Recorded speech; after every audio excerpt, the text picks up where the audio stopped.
नमस्कार सभी को history of India with DD channel पर आप सभी का स्वागत है। तो दोस्तों, ग्रुप 56 और 57 की बात चली हुई है। हरियाणा के अंदर रोजगार का मुद्दा उठा हुआ है और लगातार जितने भी ग्रुप्स हैं, चाहे वो ग्रुप सी के अंदर भर्तियां निकाली हो या ग्रुप डी के अंदर भर्तियां निकाली हो या टीजीटी के अंदर भर्तियां निकाली हो, भाई फायर ऑपरेटर भी है या और भी बहुत ज्यादा वैकेंसी हरियाणा सरकार ने 2019 के बाद इनकी 2024 आ गई और इनको तब याद आई कि भाई हमें युवाओं को रोजगार देना था। लेकिन तब तक दोस्तों बहुत देर हो चुकी थी। देर इतनी हो चुकी थी कि इनके ऊपर अचानक इतना दबाव आया कि भर्तियां पूरी करवाओ, चाहे जैसे भी हो, चाहे जो भी एफर्ट आप लगाना चाहते हो वो एफर्ट लगाओ, लेकिन भर्तियां पूरी करो। फिर वही बात आ जाती है, अगर 4 दिन का खाना एक आदमी को एक ही दिन में खिलाकर उसकी भूख शांत करने की कोशिश की जाएगी तो कहीं ना कहीं गलती तो होगी दोस्तों।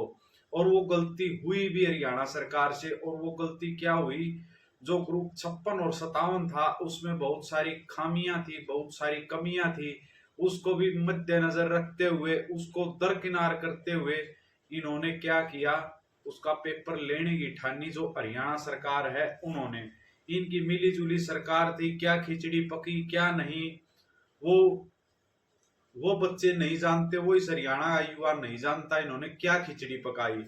उस समय एग्जाम दे गए युवा बहुत खुश था कि कहीं ना कहीं अब नौकरी मिल जाएगी, लेकिन एक ये चुनावी स्टंट साबित हुआ, क्योंकि उसमें 56 और 57 ग्रुप में जो कैंडिडेट लिए थे कहीं ना कहीं उनकी वेरिफिकेशन भी नहीं की गई थी और कट ऑफ भी से ठीक से नहीं बनाई गई थी। तो उसका रिजल्ट क्या हुआ, उसके ऊपर हो जाता है कोर्ट केस। केस तो करना था। अब ये बताओ, किसी भाई के साथ अगर गलत हो रहा है तो वो बिल्कुल केस करेगा। तो इस भर्ती पर जैसे ही केस हुआ,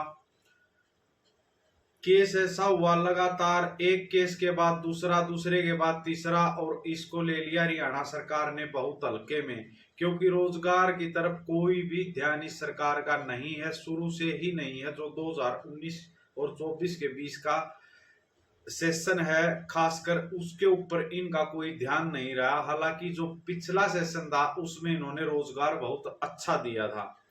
लेकिन अब क्या है, मौजूदा स्थिति अगर देखें तो हमारी बहनें हैं जो टीजीटी वाली हैं, हमारे भाई हैं जो फायर ऑपरेटर वाले हैं, जो कट ऑफ से ज्यादा नंबर लेते हुए भी बाहर बैठने को मजबूर हैं।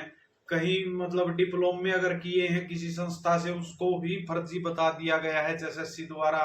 तो कहीं ना कहीं ये सभी काम इनके पहले होने चाहिए थे, ताकि अभ्यर्थी को भी मौका मिल सके और एचएसएससी वो जाके अपनी कोई भूल हो उसको सुधार कर सके। लेकिन इनकी तरफ से कोई भी राहत नहीं दी गई और उसका नतीजा है, वहां बाहर बैठी अपनी माताएं, अपनी बहनें, अपनी बेटियां जो लगातार पिछले 30-35 दिनों से वहां धरने पर बैठे, लेकिन सरकार की कान पर कोई जू नहीं रेंग रही।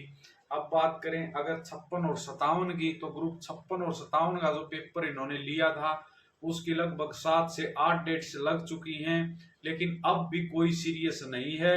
अभ्यर्थियों की मांग यही थी, या तो इसका रिजल्ट निकाल दिया जाए या इसको आर पार करके किसी तरफ तो धकेला जाए, लेकिन इन्होंने उसके ऊपर भी कोई सुनवाई नहीं की। अब बात करते हैं जो सोशियो इकोनॉमिक के, इन्होंने 5 नंबर एक्स्ट्रा दिए थे। इन्होंने कहा था कि हम गरीब बच्चों को देंगे, लेकिन उसमें भी इन्होंने इतनी खामियां छोड़ी कि कहीं ना कहीं अभ्यर्थी केस करने को मजबूर हुए। और उनकी मजबूरी का कारण ये था कि जो इन भर्तियों में अंक ले रहे थे वो लगभग 80 से 85% स्टूडेंट ये अंक ले रहे थे। तो आप अनुमान लगा सकते हो क्या हरियाणा में वाकई में इतने गरीब हैं। अगर नो जॉब के ये नंबर होते जैसे पिछली भर्तियों में दिए गए हैं तो कहीं ना कहीं वो एक अलग होती बात है, लेकिन इन्होंने उठाए पीपीआईटी से। इनकी वो पीपीआईटी खुद ही वेरीफाइड नहीं है। तो अब क्या हुआ, जो कोर्ट में सुनवाई हुई इन 5 अंकों की, वो कहीं ना कहीं उसका फैसला जो है रिजर्व रख लिया गया है। देखो उसके बारे में क्या रहता है। लेकिन मैं जो हरियाणा प्रदेश के अंदर अब भी नींद में सोए हुए हैं जो युवा है, जो ये लगा रहे हैं कि बीजेपी हमारा बेड़ा पार करेगी, बीजेपी में बिना खर्ची बिना पर्ची भर्ती होती हैं, तो ये उनका कहीं ना कहीं बिल्कुल गलत डिसीजन होगा, क्योंकि वो समय बहुत पीछे जा चुका है।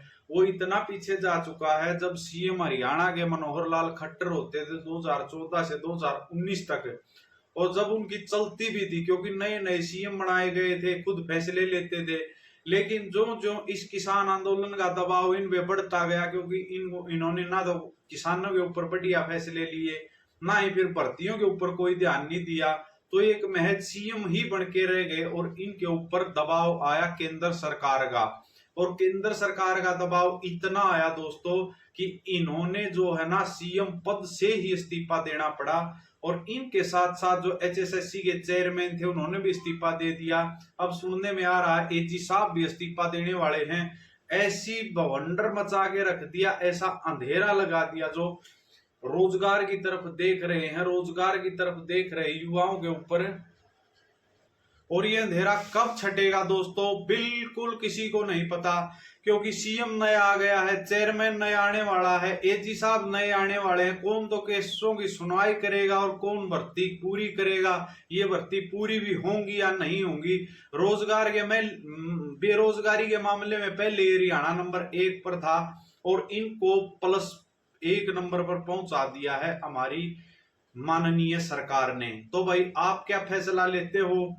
मैं फिर यही कहूंगा, हरियाणा सरकार से हर एक युवा का यही प्रार्थना है, यही रिक्वेस्ट है कि आने वाला जो भी डेट्स है, जिस भी भर्ती की डेट है, उस पे कृपा करके सुनवाई की जाए, और हर एक घर में जो बेरोजगारी का आलम बिछड़ा पड़ा है उसको थोड़ा बहुत कम करने की कोशिश की जाए। आप सभी जो जितने भी कैंडिडेट्स इन भर्तियों से जुड़े हुए हैं, ऐसी वीडियोस डालें ताकि इनको ये पता लगे कि तुमने काम एक्चुअली में किया क्या है और होना क्या चाहिए था। जब तक, क्योंकि अब ऑफलाइन का जमाना गया, अब सोशल मीडिया का जमाना, कहीं ना कहीं 10 लोग इकट्ठे होंगे, उनकी बात ज्यादा नहीं जाती, सोशल मीडिया के थ्रू बनाई गई वीडियोस या जो भी है उसकी आवाजें बहुत दूर तक जाती हैं। और इसका काम आप वीडियो शेयर करके, या जो भी जिसका भी छोटे छोटे चैनल्स हैं उनके दौरान, या कोई अपनी जैसे पंचायत वगैरह है, उन पंचायतों के अंदर भी जाके आप ये काम कर सकते हैं।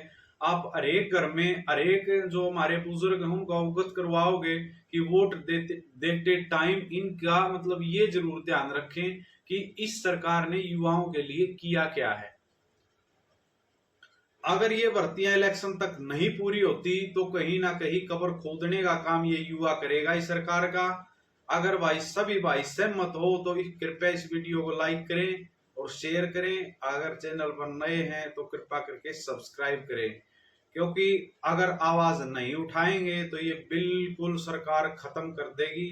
इसमें हरेक जो इस साइड वाले हों या इस साइड वाले हों, ये दोनों का खात्मा करने पर लगी है सरकार, ये किसी की नहीं है भाई। धन्यवाद। अगर बात ठीक लगी हो तो चैनल को सब्सक्राइब कर दियो।